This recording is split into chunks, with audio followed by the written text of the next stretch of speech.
Everybody, welcome to a quarantine edition of Purple Daily with Mackey and Judd, and we'll explain why we are doing this quarantine edition without some of the bells and whistles and audio tools that we usually have.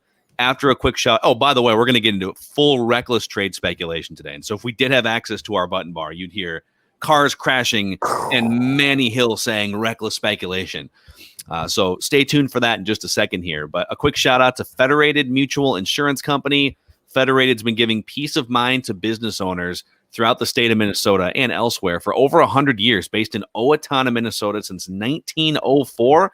And you can follow them on Twitter at FederatedINS for fresh, relevant risk management content on a variety of topics.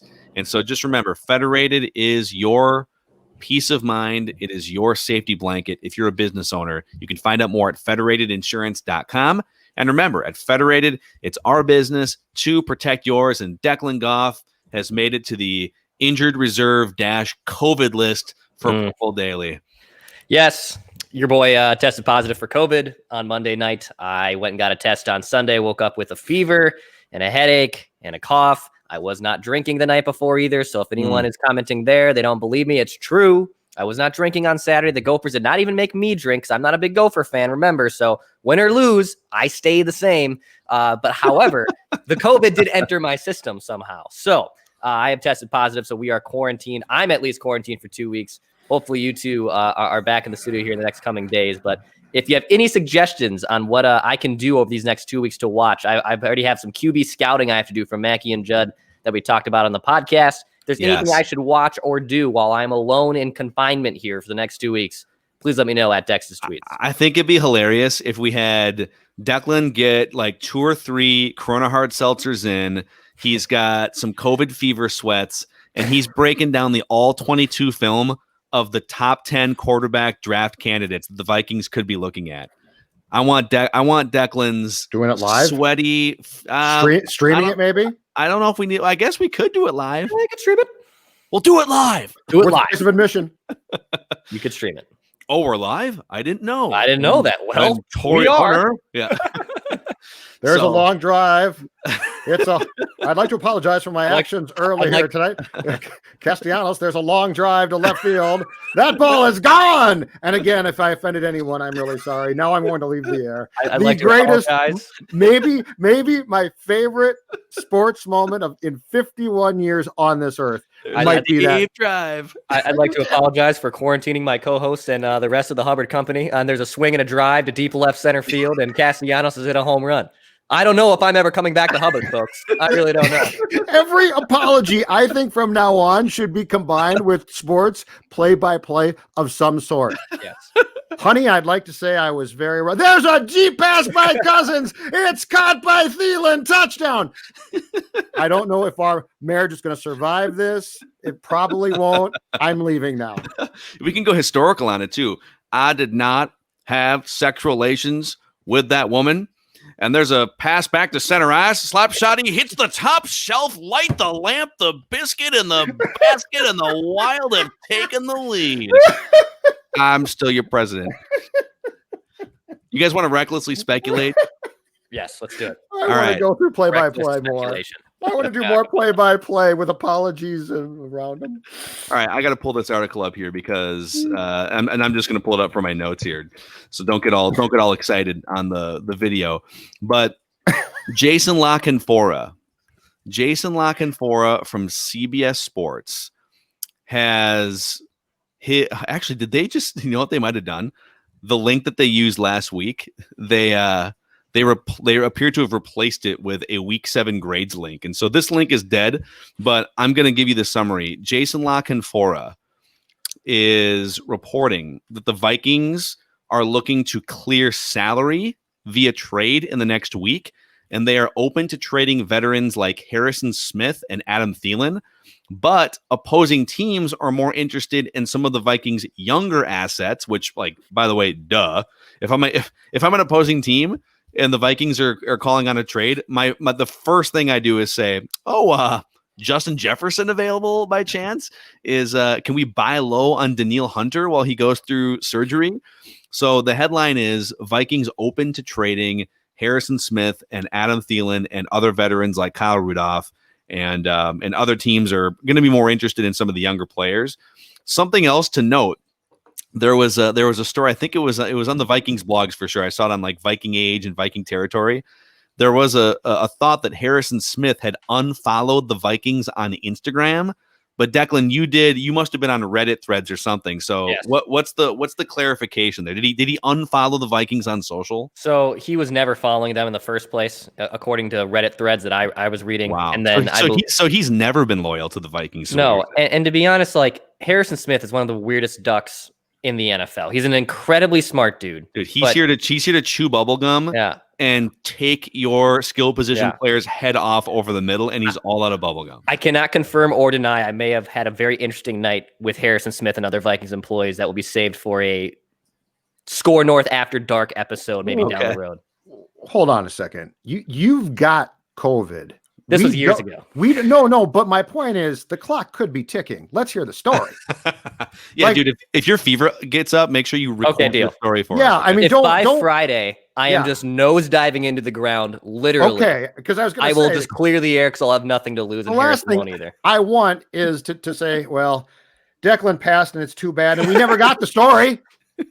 We need the story. Let's get this. Yeah, exactly right. But yeah, my God, we quit following him, but he didn't follow him. So he was never following them in the first place. So it's not like I love how this is a thing though in the last 5 years that like just didn't exist 10, 20, 30 years ago, and that you can tell if there's tension between a player and a team if they have scrubbed their accounts of like all their like Stephon Diggs did this. Yes, he scrubbed his accounts of all of the Vikings related things. And of course, like to the media, he's just like straight facing it. What do you mean? I love it here. Like, dude, you spent like 3 hours getting rid of all your Vikings pictures. And so we can put that to bed on Harrison Smith. But it leads to a discussion about what the Vikings should be doing in the next week and even beyond. And I want to run this by you. And I know, Judd, you have your own thoughts on this too. I think their slogan right now, it should be twofold. I think the grand mission statement on everything, and is the mission statement of this show is, the goal is a Super Bowl. And so whether it's us talking about the Vikings or the Vikings strategizing on their own, this franchise has never won a Super Bowl. The goal should be to win a Super Bowl. And so that's the overarching one. But the secondary headline and mission statement, I think, should be eyes set on 2022. And I would have said differently a few months ago, because I actually thought 2021 was maybe going to be the year, because you were going to free yourself from some of the cap problems, and I thought they were going to be able to sort of ramp their way up into 2021. But it's becoming more evident to me the more I watch Kirk Cousins and the more I watch how much more time this defense needs to gel and get healthy and grow. It's a 2022 thing. And so every single move the Vikings make in the next week and even going into the next offseason should have an eye toward 2022, unless you think there's a conceivable path to doing actual damage in 2021. To me, the answer is no. I think you can improve in 2021. Super Bowl, no. And so the next 18 months need to be all about reshaping whatever it is that needs to be reshaped, so that you don't waste the prime years of some of your current young stars like Justin Jefferson. And if Danielle Hunter comes back from the neck injury, there's guys on this team, Irv Smith, I would say Garrett Bradbury, Brian O'Neill, like you've got some pieces that are going to be relevant for you in 2022. Don't try and drag out this window misguidedly and miss your next window. So that's my setup for you, Judd. I think eyes on 2022 from a cap perspective, from a roster perspective, and even from a quarterback and a coaching and a front office perspective too. All right. So the question becomes too, how do you get there? So like what are, and these, by the way, are the initial steps towards your point. And the realistic conversation now with the deadline approaching is what are the steps off of the Ngakoue trade that can be taken before next Tuesday, as far as getting to where you just talked about, Phil. And I think that there's a few things that have to be kept in mind here, because I think fans are just like, now we'll just sell guys, just trade guys. But the fan perspective, and I get this, is, but get something back. I mean, you get a 3rd round pick for him and a 2nd round pick for him. That's not how this works. Okay. The number one thing to keep in mind, and this crystallized to me after watching so many horse bleep teams on Sunday. This league is terrible now. I have never heard as much trade speculation for the football deadline as we have heard now in recent days. There are going to be a ton of teams now trying to sell. It is going to be a buyer's market huge. So my first thought to Spielman and the boys at Winter Park is this: get ahead of the game. And by that, I mean, you need to start making trades today, and don't hesitate. And there's bins here too. All right. So there's different bins here. And I know that Rudolph and some guys here are absolutely, loved, and they've been here a long time, and people have their jerseys. But there are guys who have to be put in the fire sale bargain basement bin, which is, I am shedding salary. Give me a ham sandwich back. Awesome. Take the ham sandwich. Give me a 6-foot-inch sub back. That's even better. I will take whatever you give me back because I don't want the salaries. Kyle is very much in that bin. There's probably a few guys. Harris is tough because he's in the last year of his contract. And if Harris walks away, I think the least that you would get in the compensatory picks is a 3rd-round pick, which is not bad. But I would put a few guys in that bin, which is, if you will take their salaries, I will take whatever you want. The next bin is this bin. It's the for sale bin, but I do have to get something back. But I will trade. If I get what I want back, I will trade those guys in a heartbeat. Thielen is in that bin. Harrison Smith, because I'm not going to give him away. He's a productive, good player, but I will trade him. And I'm not going to ask for a ton back. If I get a 2nd-round pick back, I would take that. But I think there needs to be a realistic discussion about what the Vikings need to do before the deadline arrives. And I think the most important part of that discussion, though, is making trades as soon as possible, because this market by now, perhaps, is already flooded with awful teams like the Jets trying to dump players. So if you quibble with teams and you are like, well, I don't know about that offer, you're not in position to do that. You got to take back the best offer that you get and make trades, because the most important part of the conversation, Phil, about getting to where you're talking about 2022 potentially, is shedding salary to put yourself in as good a cap position as possible. So, all right, let's circle up on 2 names that you just brought up, Judd, because you brought up 2 of the most popular names in Vikings history, and guys that have probably sold, more jerseys than a lot of players outside of Jaron Allen's 69 jersey in Vikings history, and Randy Moss. Adam Thielen and Harrison Smith. Those guys are amazing players.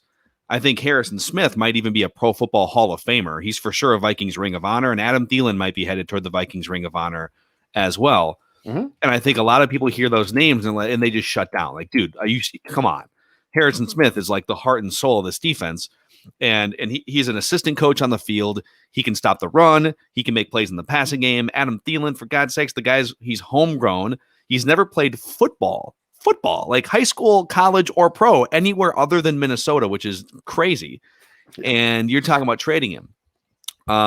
Let's flesh this out, okay? Because I think the Vikings have to ask 2 questions. One, who on the current roster, and I include the coach and the general manager in all these discussions. These are all very much like self-reflective discussions. Mm-hmm.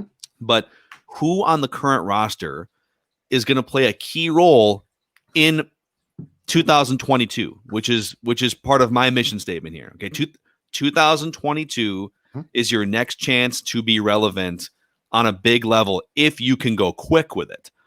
Again, unless there's some people listening or watching that think, no, there's a path in 2021 that makes more sense, and here's what it is. You just have to see it differently. I don't see that path. I see a path to being better. I see a path maybe to 8-8. I don't see a path to being like as good as the Vikings need to be. So again, who's going to help you in 2022? And then among the rest of the players, the other question is, among the rest of the players, the ones who aren't going to be part of Plan 2022, what can you get for those guys via trade? And Harrison Smith is going to be 33 years old in 2022. So you got to think about that right now. Yes. As you look to reconstruct your roster, it's not like, well, why would you trade Harrison Smith? He's amazing. Agreed, which is all the more reason that you would look to trade him maybe for a second round pick.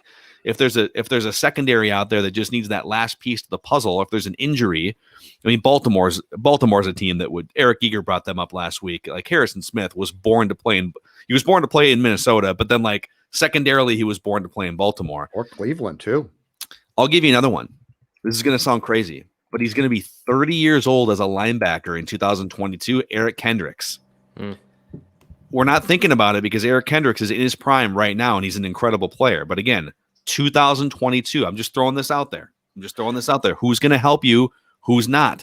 Chad Green. Do you guys remember Chad Greenway was a really good linebacker? I think Eric Kendricks is better at his peak than Chad Greenway was. Yes. By the time Chad Greenway was 30 years old, he was immobile. He was out there to be a leader, not to make plays as much.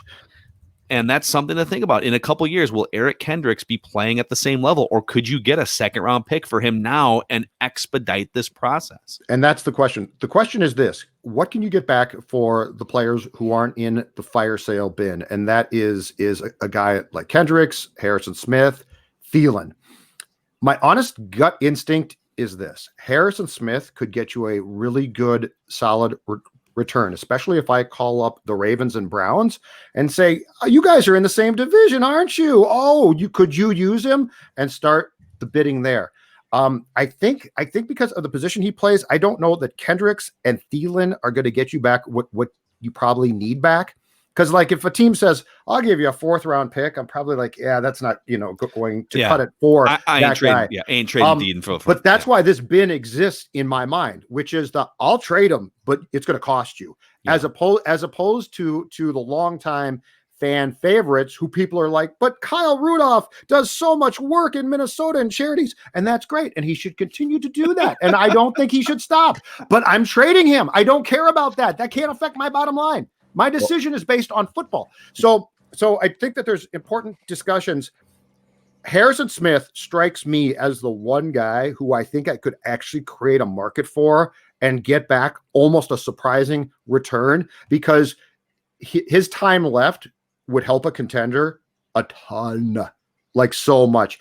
Kendricks would, if he played in the defensive backfield. My fear is that I don't know what the priority put on linebackers is these days. My sense, it's probably not as much as a Pro Bowl safety. I might be wrong. Dex, what were you going to say? Jump in. I was going to say that you got to be careful with the charity people here in the state, Jug, because I don't want someone to be blocking you on Twitter, unblocking you, and then mentioning you over rolling their husband over the coals over there. Kyle's wife on Twitter. Character. I apologize. You know what you guys do? Look at me right now. What you guys do in this community is fantastic. And I think it is noble. And I hope that you retire here and continue with your efforts to help children and the homeless. I don't know exactly what you do, but I'm sure it's all great. But from a football standpoint, goodbye. You know who else I hear is very charitable? I hear Trevor Lawrence is just dying to set up a charity in Minnesota. It would be great. Yeah, you know what it's Justin called? Fields. The Super Bowl Fund. I want the Super Bowl Fund, Phil Mackey. Was it Carly Zucker that went after you once on Twitter? Yeah, she got very upset when I suggested that. You know what? And they again did great work. I just don't. You just wanted her husband traded for future assets. That's but they did a good job too. Yeah, they did. They did a good job. It's just we so often get confused, like the business side of sports and what people do. And what people do is great, but this isn't. But Phil, you're exactly right. The Vikings have to have a coherent plan to build and get as strong as they can. Yeah. For 2022. And you know what? If certain guys start to take off in 21, because this league is weird, that's great too. But I think actually saying, how can we put ourselves on a trajectory to start to pop again in 2022 is probably a smart starting point for the conversation. Yeah. And again, plan 2022 also involves you probably, I don't think it's as much about like the amount of draft picks you have going into 2021 and 22. You already did that, and you already drafted 15 rookies, and there's some promising young players. And so to some extent, you want to be able to mine. You want to give yourselves like 3 shots at a guard, right? So I'm okay with let's draft 3 guards, 1 in the 3rd round, 1 in the 5th, and 1 in the 7th, and hopefully one of them becomes a 5-year guy for us. I think more importantly than that, it's about making sure that you get the blue chippers that you want in 2021 specifically, and even more specifically, a quarterback. So to do that, you probably need an additional second round pick, maybe an additional first round pick. So part of my thought process here, again, is it's not just get rid of everybody. It's what do the Vikings have for draft capital right now? Well, they have what's going to be probably a top 6 pick in 2021. They don't have a second rounder and they don't have another first rounder. So if and we talked about this on Mackey and Judd, if the Vikings are in a spot where they're drafting 5th or 6th right now, and they don't add any more, let's say, draft assets, okay? Mm-hmm. And they need to jump up to 1 or 2 and get the real franchise-changing quarterback that we all deserve here, damn it. We've watched enough of this merry-go-round, enough of the, well, let's take a flyer on Case and Kirk and Brett for a year. Like, let's get someone in the saddle for 15 years. It's time. It's been 40 years, okay? We watched the Packers go Brett Favre and Aaron Rodgers. Like, the goal should be find your 15-year quarterback and do it in 2021. Well, you might have to trade up to make that happen. And other teams are going to be looking to trade up to make that happen too, because other teams want the same thing. Do you have enough draft capital right now to make that happen? I don't have my draft value board in front of me, but if you don't have another first round pick and you don't have a second round pick, it's going to be damn hard to move up from 6 to 2 or 6 to 1 if you need to. Okay. So are there players on your roster, as hard as it would be to trade a Harrison Smith? I would have to be blown away on Adam Thielen, because I think he's the type of guy, and just how great of a route runner he is. I think he could be somewhat like Larry Fitzgerald has been at a later age in Arizona, as a great leader, a great route runner, a possession guy, third down reliable, red zone reliable.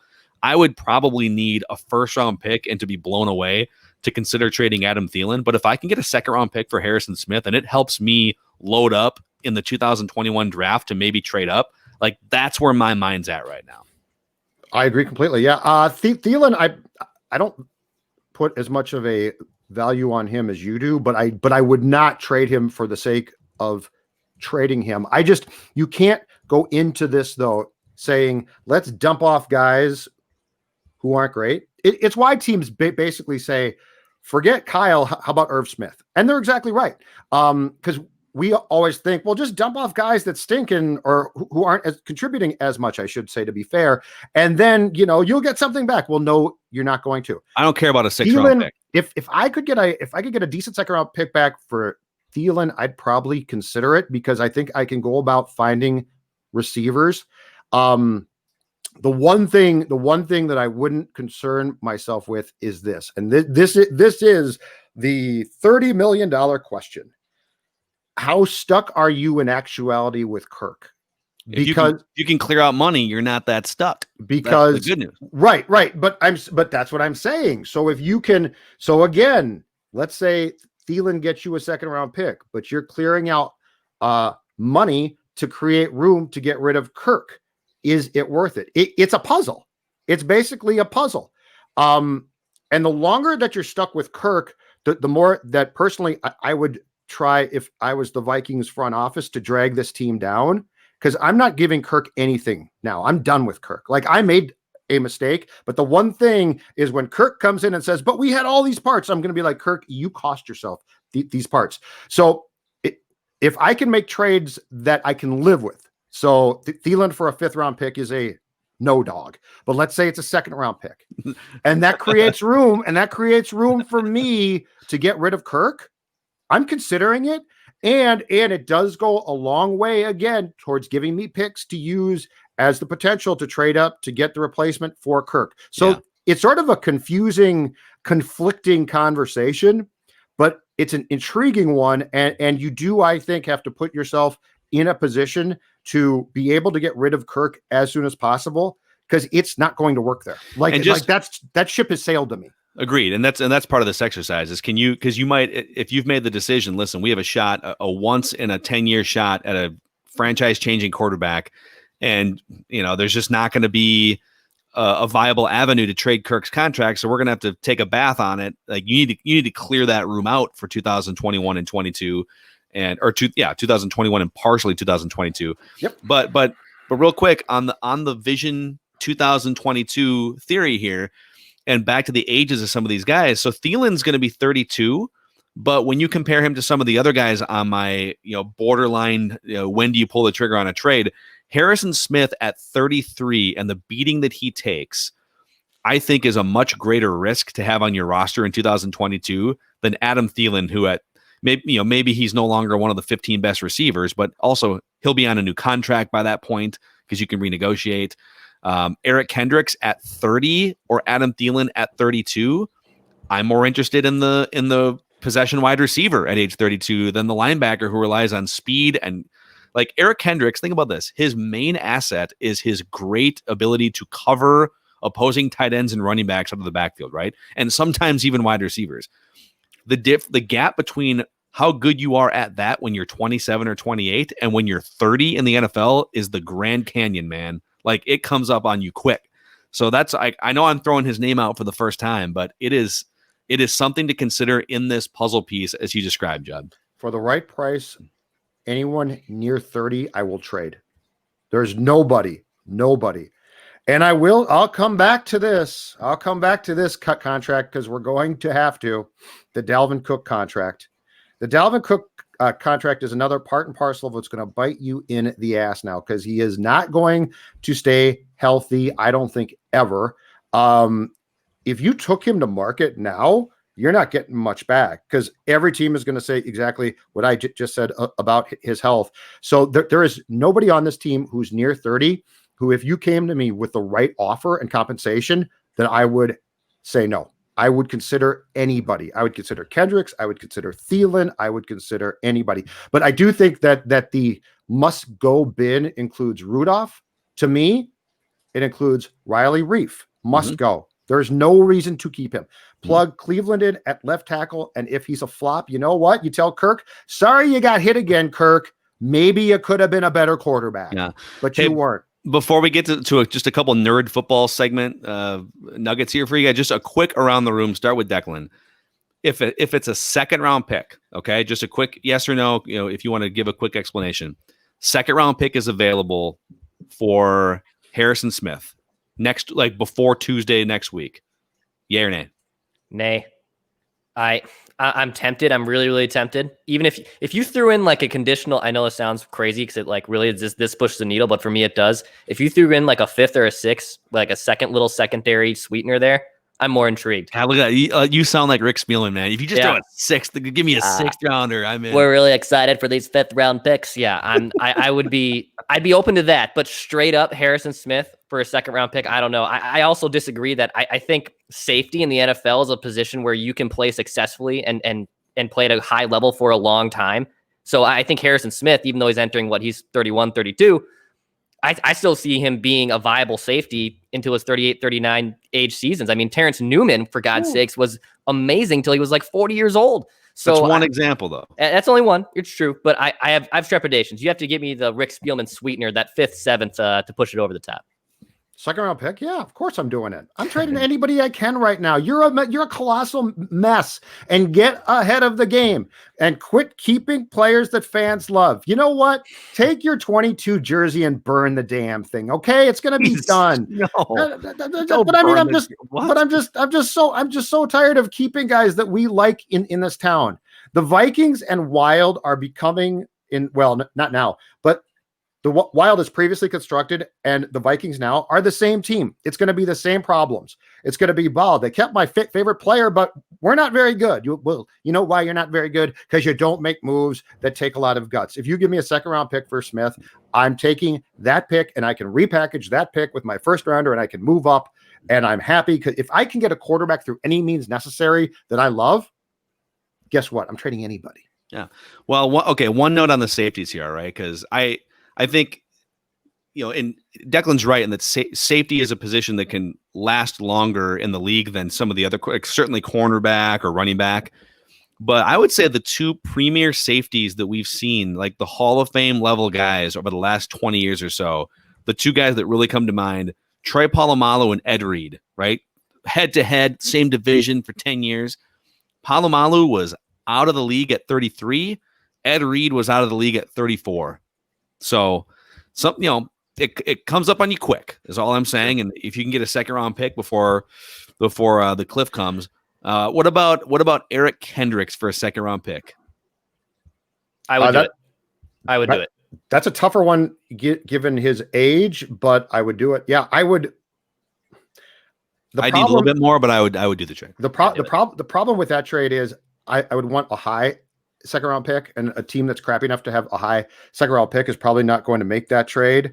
But I would trade Harrison Smith before I traded Kendricks, because I really do believe the positional value of a linebacker is not going to get me back what Smith would. I think if you go to market right now, I think Smith might be your most marketable asset. I really do, because he could help a team immediately, plays a key position, and plus that guy can do so many different things on defense. I mean, think about him again in Baltimore or Cleveland. He changes things. Yeah. And then the only thing I have for you guys is, and we don't have our button bar today because we're doing a quarantine edition here. We're just set up a little bit differently, but our nerd football segment of the week, I have one nugget for you. All right. Get those nerds. Acapella. Get those nerds. This is the first Vikings defense to this point in the season to allow 6 yards per play or more since the 2002 Vikings defense. So it's the worst defense in team history since 2002. Can you guys name for me who led the Vikings in sacks in 2002? Hovan, right? Hovan was on the team, and he finished second in sacks. In 2002, Lance Johnstone there by then? Lance Johnstone had 7 sacks. Situational rusher, too. I believe he played on third down. All right, can you tell me on this terrible defense, who led the Vikings in tackles? Oh, it's probably a linebacker. Who was even here as a linebacker? I love this guy, but I don't think he was Kylie Wong. It's a great guess. It was not Kylie Wong. No, love me some Kylie Wong. Great guess. This guy was a 33-year-old linebacker who also led the team in interceptions with 4. Greg Biekert. Oh, Beaker. Oh, who got decleated by Michael Vick. The famous Michael Vick play. That's Biekert, who was, by the way, with Oakland, was fantastic. That poor guy came here, nothing left. Oh, he was the gas tank. He was a really smart player, but he was spent poor. But Vick, that thing with Vick is one of the most incredible decleatings that you will ever see on a football highlight. It was bad, and that was also a team that they had the tank momentum going. They were 3-10 going into the final 3 weeks of the season, and I feel like that's when Denny Green. No, Mike Tice was coach by then. Yeah. But they won their last 3 games of the season. Of course, to finish 6-10. Of course they did, and then Tice said, "See, huh? How about that? Pretty good, wasn't it?" And then they actually won their next 6 games in the regular season to start 6-0 and missed the playoffs in 2003. But that's a wrap on this speculative episode of Purple Daily. You can find us and you can help us by subscribing to our YouTube channel, youtube.com/Purple Daily Podcast. And we'll catch you guys tomorrow.